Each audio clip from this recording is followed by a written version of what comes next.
Hello and welcome. Today we're going to be having a little bit of fun with some FM bass tones with operator in Ableton. So let's jump into it.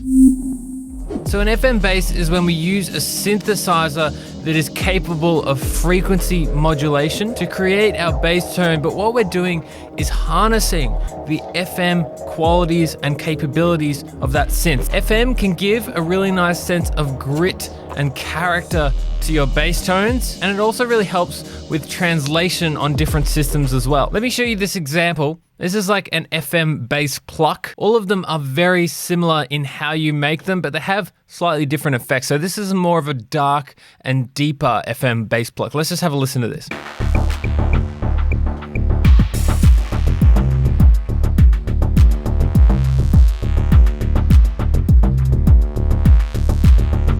By the way, if you like analog style sounds, I have a link in the description to a free analog sample pack which you can pick up and start using straight away. So if you're interested, links in the description for that one. All right, so let's give this FM bass a little bit of a go. I've just got my operator here, default settings, and as you'll notice by this little diagram down here, all of these operators are already ready to go with the frequency modulation. All I need to do is bring up the level of the second one here. So this operator is already set up to create bass plucks just like this. As you'll notice, this envelope here on this second operator is already got a bit of a pluck shape to it. So I'm just gonna drag down the sustain and bring the decay out just a little bit. And then as we bring this up, you can hear that plucky FM sound, right? What I'm gonna do is mess around with this coarse knob here. You can hear as I bring it up, it starts to sound a little bit more metallic. As I bring it down, it sounds a bit more gritty though. That's a really nice sound. And then what I'm gonna do is just mess around with the waveform. So right now we're using a sine wave to modulate another sine wave, which is totally fine, but you get some really cool results when you mess around with different waveforms on this modulation operator. So let's try out something else. That sounds quite gritty. Let's try out interesting. Oh, I quite like that. So that's starting to sound quite similar to the example that I just had in the last song. So I'm going to go to this envelope on the first operator here and bring down the sustain and sort of just mess around with the decay a little bit.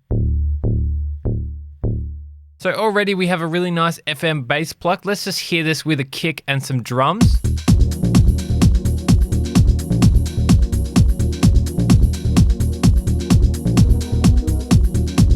But what I want to do just to thicken it up a little bit is add a little bit of sub as well, because as we start to modulate with FM, we're sort of starting to take away from that real thick sub low end. So I want to add a little bit of that back. So I'm just going to duplicate this track here and then just simply take off this modulation operator. And so we're getting this. I might even bring it down an octave as well. So bring the coarse down to 0.5. What I also might do is just add a little bit of harmonics in. So I'm just going to go into this oscillator here and draw a few of these harmonics in here. And let's just listen just to this sine wave here. So you can hear what I'm actually doing. I'm adding higher harmonics here, but just a few of them like this. I could even add a little bit of soft shaping here as well. I quite like that.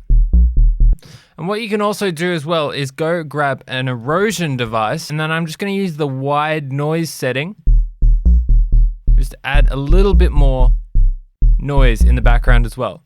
So let's have a listen to these two together now.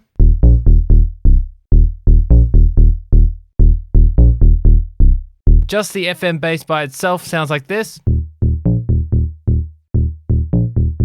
And then we add in that sub in the low end to thicken it out, and we get this. Sounds much nicer. Let's play it with the rest.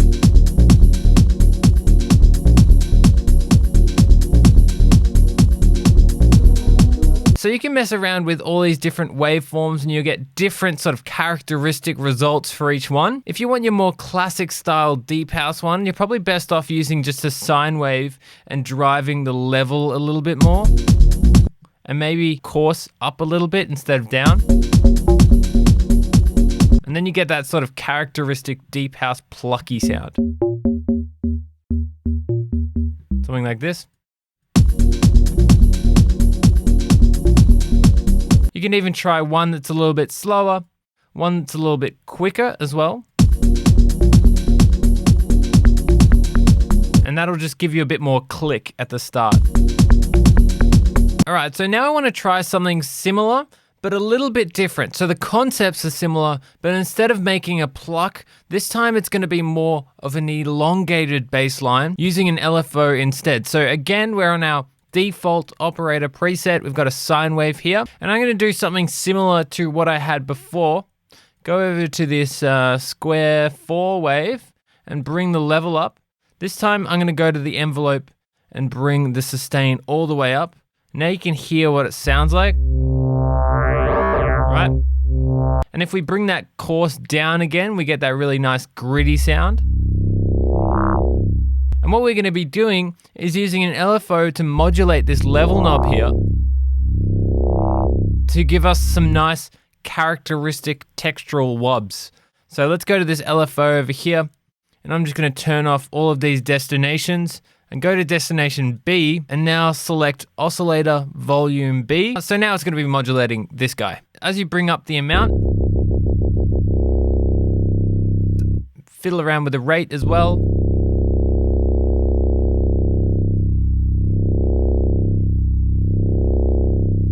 That sounds pretty cool. What you could also do is map this LFO to some other things as well.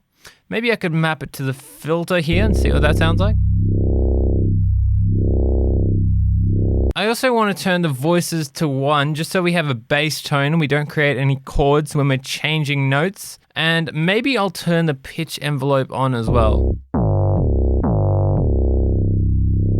Maybe even a little bit of glide. Let's see how that sounds.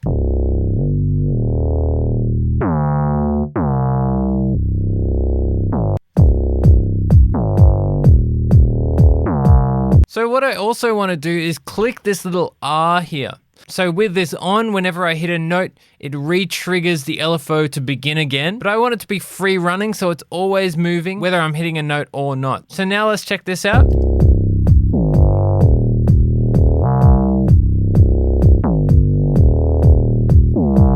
So it's a really nice, thick bass sound. I've got a little bit of processing here as well, which is just a filter delay that's been EQ'd.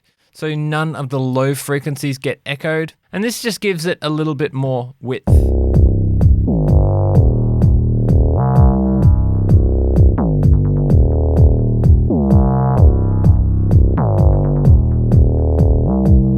I think that's a really nice sound. It's quite inspiring actually as well. So I hope you've picked up a few useful tips. If you've enjoyed the video, remember to like and subscribe to the channel. Otherwise, thanks for hanging out, stay safe, and I'll see you in the next one.